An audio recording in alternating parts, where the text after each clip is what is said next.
Hello student. तो पिछले video में हम लोग बिहार बोर्ड ने जो मॉडल सेट जारी किया है, मतलब मॉडल क्वेश्चंस पेपर जो जारी किया, उसका हम लोग 20 नंबर तक क्वेश्चंस को कंप्लीट कर चुके थे। आज हम लोग उससे जो आगे का जो क्वेश्चन दिया उसका सॉल्यूशन देखते हैं, ठीक है ना। चलो देखो 21 नंबर क्वेश्चन हम लोग देखते हैं। 21 नंबर क्वेश्चन आपसे क्या कह रहा है, कहते रेखाएं 4x plus P Y equal to 6 and 12x plus 9y equal 50 समांतर है, तो p का मान ज्ञात कीजिए। पहले आपको समांतर समझना है कि दो रेखाएं समांतर।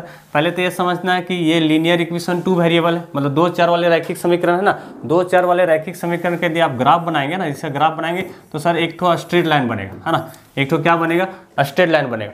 और यहाँ देखो दो ठो है तो दो को स्ट्रेट लाइन बनेगा। दोनों स्ट्रेट लाइन कैसा, समांतर है। देखो ये समांतर है, मतलब इसको समांतर है ना, पैरेलल लाइन्स हम लोग बोलते हैं। तो ये समांतर है ना, बीच का दूरी सेम होगा। अच्छा, इसके बाद आप समझो दो रेखा सर यदि समांतर होता तो इसमें एक भी सॉल्यूशन नहीं होता। तो वो कौन सा कंडीशन को फुलफिल करता आप समझो। इसमें बड़ा अच्छा क्वेश्चन है, a1x plus b1y plus c1 बराबर 0, ऐसा एक इक्वेशन है। दूसरा इक्वेशन क्या है sir, a2x plus b2y plus c2z मतलब c2 इक्वल टू 0, ऐसा है। दो तीन बातें आप समझ लो, क्योंकि और भी क्वेश्चन इसमें यदि रहेगा तो आप इसको आराम से बना सकते हैं। देखो सबसे पहले यदि सर वो सॉल्यूशन होगा, यदि मान लेते सर सॉल्यूशन होगा, एक ही सॉल्यूशन होगा तो दो लाइन आपस में क्या होगा सर, इंटरसेक्ट करेगा, है ना, मिलेगा। तो उस कंडीशंस में हम लोग यदि बोलते हैं तो a1/a2 नॉट इक्वल टू होता है b1/b2, a1/a2 not equal to b1/b2, है ना। इसमें हम लोग क्या होगा सर, एक भी सॉल्यूशन नहीं होता, एक भी सॉल्यूशन नहीं होता। इसमें क्या होता है sir, a1/a2 equal to b1/b2 होगा, but not equal to c1/c2 इस केसेस में। और एक और कंडीशन, तीसरा कंडीशन होता है कि सर दो लाइन है ना, दोनों आपस में कोइंसाइड कर जाएगा, ऐसा है ना। उस केसेस में क्या कंडीशन होता है, a1/a2 equal to b1/b2 is equal to c1/c2। और इसमें होता है सर अपरिमित रूप से अनेक हल, मतलब बहुत सारा हल होगा ना, क्योंकि इसमें जितने भी सर पॉइंट्स है लाइन पे सारा उसका हल हो जाएगा। तो तीन बात आपको समझना। पहले सर यदि एक हल होगा तो उसके लिए क्या कंडीशन है, एक हल के लिए कंडीशंस क्या है, a1/a2 not equal to b1/b2, है ना। एक हल के लिए, एक अनेक हल के लिए a1/a2 equal to b1/b2 equal to c1/c2। कोई भी हल नहीं, मतलब समांतर है ना। इसमें यदि कौन साइड लाइन करेगा, इसमें इंटरसेक्ट करेगा, और इसमें पैरेलल मतलब समांतर होगा, ठीक ना। तो ये चीज़ है। अब यहाँ यदि आप ध्यान से समझोगे तो p का मान निकालने बोल रहा है सर, जब ये दोनों लाइन आपस में क्या समांतर है तो ये कंडीशन को फुलफिल करेगा, a1/a2 equal to b1/b2 not equal to c1/c2। तो इसको हम लोग लेके चलेंगे, ठीक है ना। अब देखो इसको लेके यदि आप चलिएगा तो क्या आप लिख सकते हैं, है ना। इस चीज़ को आप देखो, आप क्या लिख सकते हैं, a1, आप यदि मैं बोलूँ a1/a2, तो a1/a2 मतलब 4 आपका 12 होगा इक्वल टू b1/b2, तो p बाई कितना होगा 9, है ना। इसको सिंप्लीफाई, नॉट इक्वल टू लिखने की जरूरत नहीं, इसको सिंप्लीफाई करो तो ये 4 एकम 4 है और 4 3 12 हो जाएगा, है ना। तो आपके पास आएगा दिस मतलब 1/3 इक्वल टू p/9, है ना।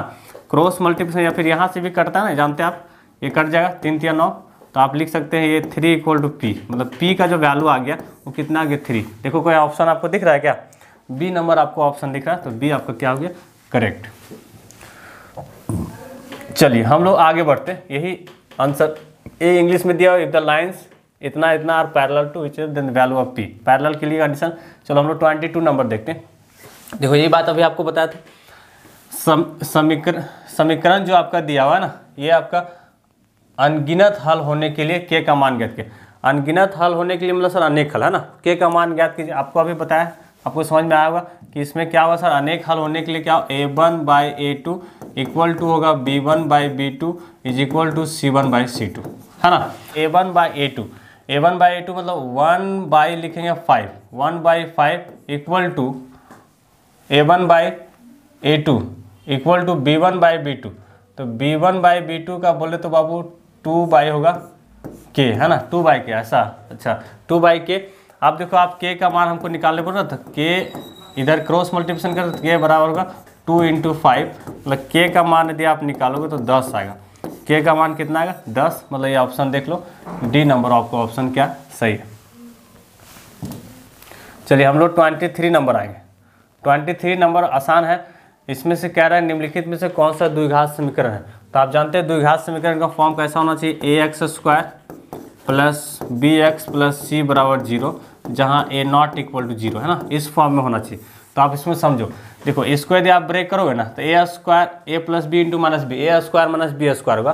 तो एक्स स्क्वायर माइनस 4 होगा, तो ये एक्स स्क्वायर कट जाएगा, एक्स क्यू, तो ये तो होगा नहीं, है ना। देखो इस ये वाला हो जाएगा ना, क्योंकि इसको आप ब्रेक कीजिएगा प्लस बी का होल स्क्वायर में, तो एक्स स्क्वायर का टर्म बच जाएगा, तो ये वाला आंसर होगा। ठीक है, चलिए तो बी नंबर आपका ऑप्शन जो है वो करेक्ट है। चलिए हम लोग 24 नंबर आते हैं। 24 नंबर बड़ा ही आसान क्वेश्चन है। देखो ये सब चीज़ आपको याद रखना है, लॉन्ग में भी आपको क्वेश्चंस बनेगा। देखिए जैसे द्विघात समीकरण आपके पास ऐसा दिया हुआ, क्या दिया हुआ मैं यहाँ लिख रहा हूँ कि आपके पास sir A X square plus B X plus C equal to 0 दिया हो, ठीक ना। और x का मान आपको फॉर्मूला जानते थे, minus B plus minus under root B square minus 4ac और डिवाइड बाई 2a, है ना। द्विघाती सूत्र इसको बोलते थे। तो देखो खाली आपको बेवकूफ़ बनाने के लिए ना पी ए के प्लेस में p लिख दिया और b के जगह पे q लिख दिया और c के जगह पे r लिख दिया, कोई दिक्कत नहीं सर। x बराबर क्या होगा, minus Q plus minus under root Q square, मतलब बी स्क्वायर माइनस 4ac, तो ये वाला ऑप्शन बी नंबर ऑप्शन क्या होगा, करेक्ट हो जाए। सिंपल सिंपल क्वेश्चन आपको दिया हो। चलो हम लोग आगे बढ़ते हैं। 25 आपसे कह रहा है, देखो मूलों की प्रकृति ज्ञात करने के लिए कह रहा है। मूलों की प्रकृति हम लोग कैसे ज्ञात करते हैं बाबू, डी निकालते थे, नहीं डी निकालते, यहाँ देखो डी निकालते थे, डी इक्वल टू होता था बी स्क्वायर माइनस 4ac।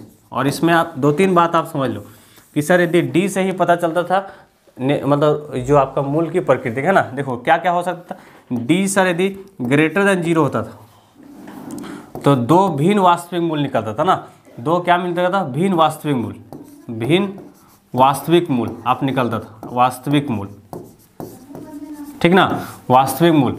और सर यदि d बराबर 0 होता था, d बराबर 0 होता था, क्या निकलता था, बराबर वास्तविक मूल, बराबर, आप समझ आना ना, बराबर वास्तविक मूल, वास्तविक मूल मैं समझा रहा हूँ ऐसे।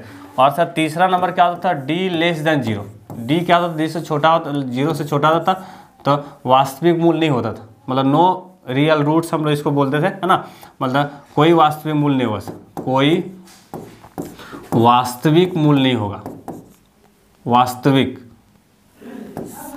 कोई वास्तविक, है ना, वहां से देख के लिख दे रहे, वास्तविक मूल नहीं होगा, है ना, कोई वास्तविक मूल नहीं होगा। कब, जब d का वैल्यू क्या होना चाहिए, लेस देन 0, लेस देन 0 0 से छोटा मीन्स नेगेटिव नंबर यदि आता है, माइनस आता है तो आपका नहीं होगा। इतना आप समझ गए।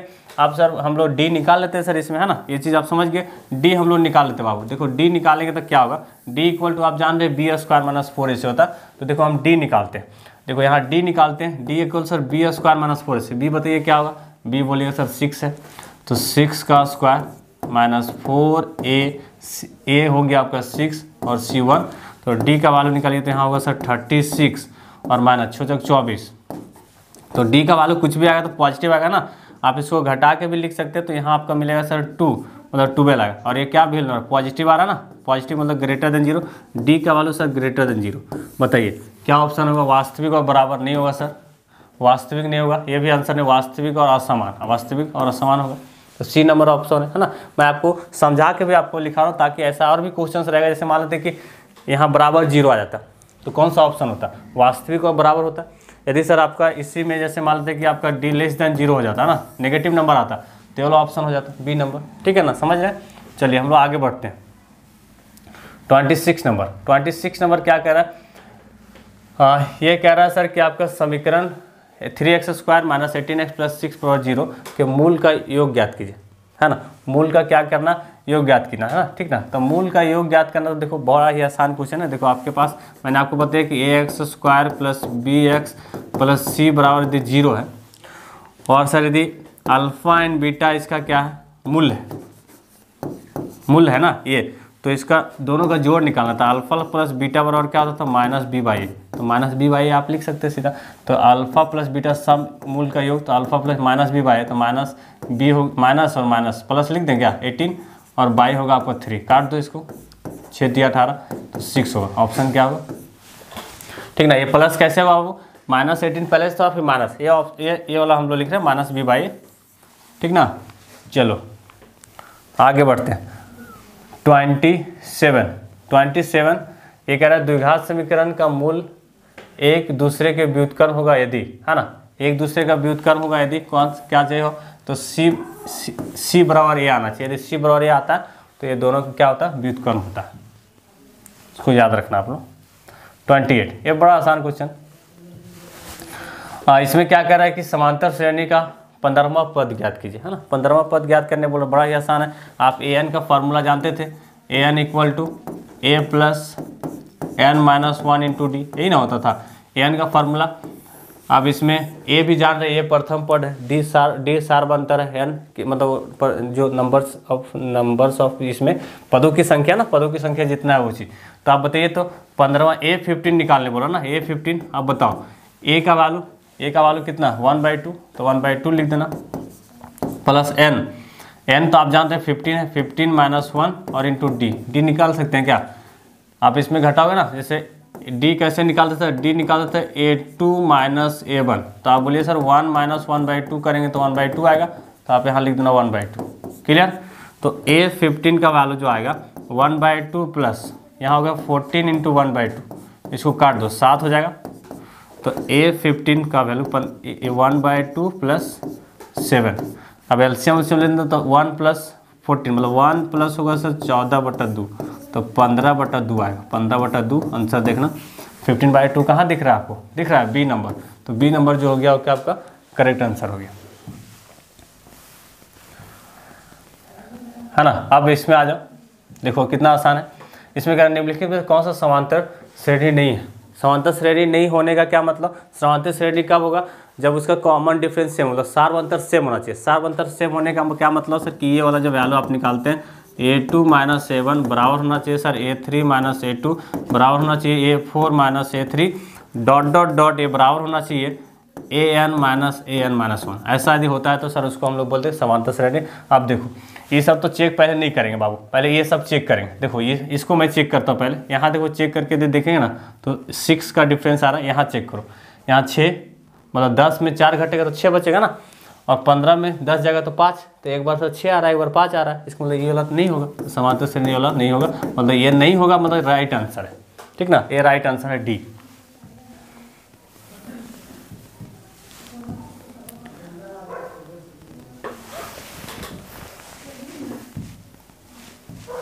चलो इसके बाद हम लोग 30 नंबर देखेंगे।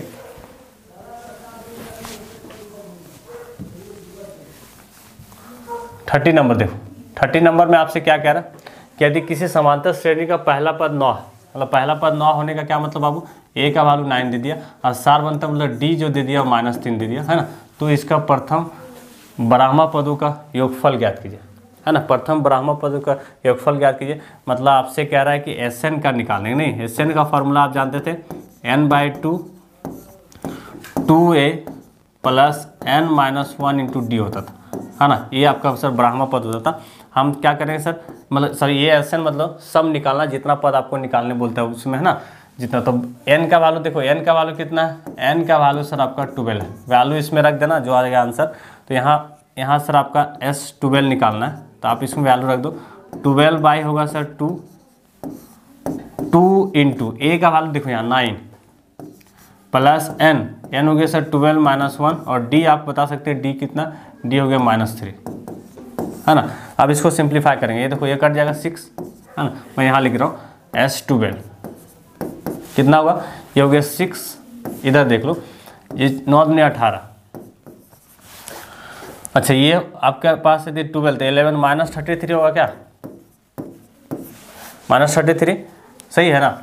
अब S12 का वैल्यू आप देखो कितना आएगा 6, अब इंटू ये कितना होगा इसमें देख लो, आप इसमें माइनस करोगे तो 33 - 18 करो, तो इधर हो गया आपका 2, मतलब ये 15 हो रहा ना, -15 तो S12 जो आपका आएगा 15 छक 90 मतलब -90। ऑप्शन कहीं दिख रहा है क्या सर, सी नंबर आपका ऑप्शन दिख रहा है ना, तो सी नंबर जो आपका है वो करेक्ट आंसर है, ठीक है।